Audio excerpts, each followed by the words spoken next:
Welcome to Beena's Dubai kitchen. நான் இன்றைக்கி கொங்கு நாட்டு ஸ்டைலில் கடலை குழம்பு வைக்க போகிறேன். பச்சை கடலை ஊற வச்சது பச்சைது உருளைக்கிழங்கு. இது அவிக்க வேண்டினா அப்படியே நம்ம சமைச்சு தான் இது பண்ணணும். அதுக்கு வேண்டி அரைக்க வேண்டிய மசாலா இஞ்சி பூண்டு பெரிய சீரகம் தேங்காய் 2 பச்சை மிளகாய் கருவேப்பிலை மல்லி இலை இதெல்லாம் அரைக்க வேண்டியது. தாளிக்கிறதுக்கு நான் எடுத்திருக்கேன் கொஞ்சமாக பட்டை, ஒரு 4 கிராம்பு, 2 ஏலக்காய், கருவேப்பிலை, அதுக்கப்புறம் 1 வெங்காயம் பெரிய சைஸு, தக்காளி, கடைசியாக போட வேண்டியது நம்ம மல்லி இலை. அதுக்கு வேண்டியது மசாலா கார மிளகாத்தூள், கரம் மசாலா, காஷ்மீரி மிளகாத்தூள், மல்லித்தூள், மஞ்சத்தூள், டேஸ்ட்டுக்கு உப்பு. இது நம்ம அவிச்சு பண்ணக்கூடாது, அப்படியே பச்சையாக தான் பண்ணணும். 12 மணி நேரம் ஊற வச்சு அதுக்கப்புறம் கழுவி சுத்தம் பண்ணி வச்சுருக்கேன். ஆயில் ஊற்றலாம், ஒரு 3 ஸ்பூன் ஆயில் ஊற்றலாம்.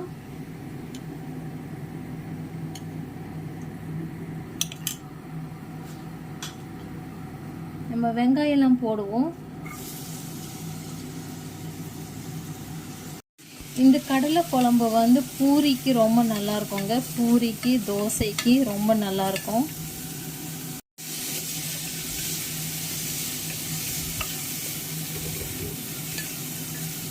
இது நல்ல ஒரு பொன்னிறமா வதக்குவோம்.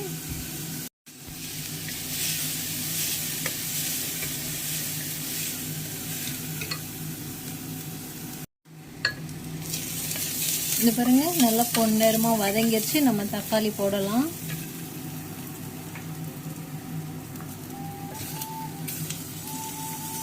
தக்காளி நான் ஒரு தக்காளி எடுத்திருக்கேன், மீடியம் சைஸு. ஒரு வெங்காயம் மீடியம் சைஸு.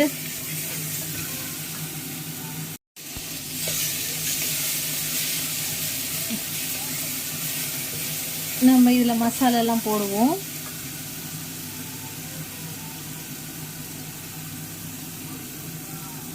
எல்லா மசாலையும் போடுவோம்.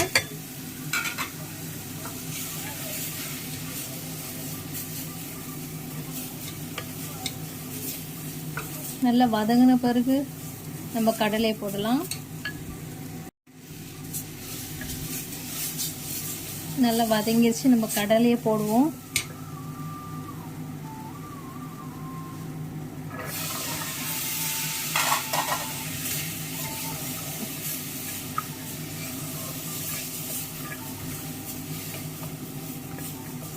உப்பு போடுவோம்.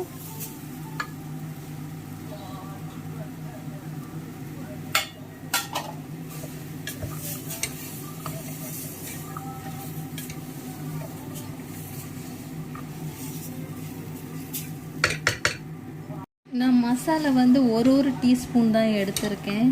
உங்களுக்கு வேண்டியது நீங்கள் போட்டுக்கோங்க. உங்களுக்கு எவ்வளோ அளவு செய்யணுமோ அந்த அளவுக்கு போட்டுக்கோங்க. தண்ணி ஊற்றலாம். 2 கிளாஸ் தண்ணி ஊற்றி நம்ம குக்கர் மூடி போட்டுருவோம். ஆல்ரெடி நான் 1 கிளாஸ் ஊற்றிருக்கேன், இப்போ 2 கிளாஸு.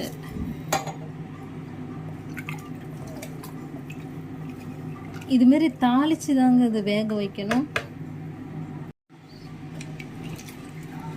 மூடி வச்சுருவோம். ஒரு 5-6 விசிலுக்கு நம்ம வச்சிடலாம்.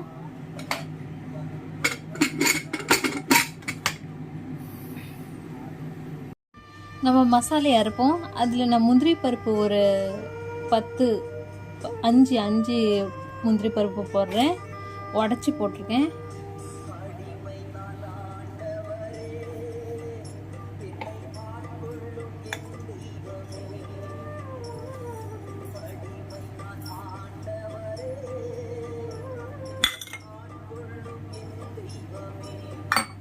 நல்லா நைஸாக அரைச்சி எடுப்போம்.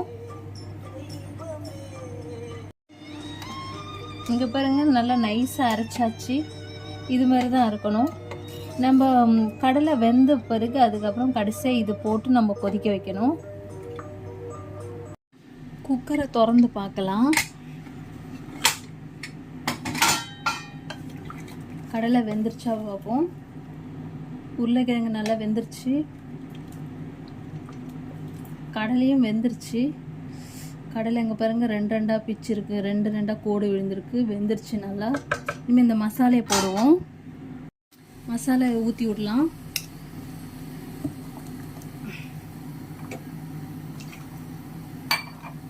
இது பூரிக்கு ரொம்ப நல்லா இருக்குங்க. இந்த குழம்பு வந்து திகட்டு செய்யாது, நல்லா பூரிக்க நல்லா இருக்கும். இது நல்லா கொதி வரட்டும். நம்ம மல்லி இலையும் போட்டுருவோம். எல்லாம் சேர்ந்து கொதிச்சு வரட்டும். நல்லா கொதிச்சு வருதுங்க. இது பாருங்க. இது கடைசியாக தான் நீங்கள் இந்த தேங்காவோட இந்த இஞ்சி பூண்டெல்லாம் அரைச்சி போடணும். அப்போ தான் இந்த குழம்பு வந்து நல்லா வாசனையாக இருக்கும். இந்த குழம்புக்கு வந்து முன்னாடி இஞ்சி பூண்டு போடக்கூடாது. உப்பு இருக்கா பார்ப்போம். கொஞ்சம் உப்பு போடுவோம்.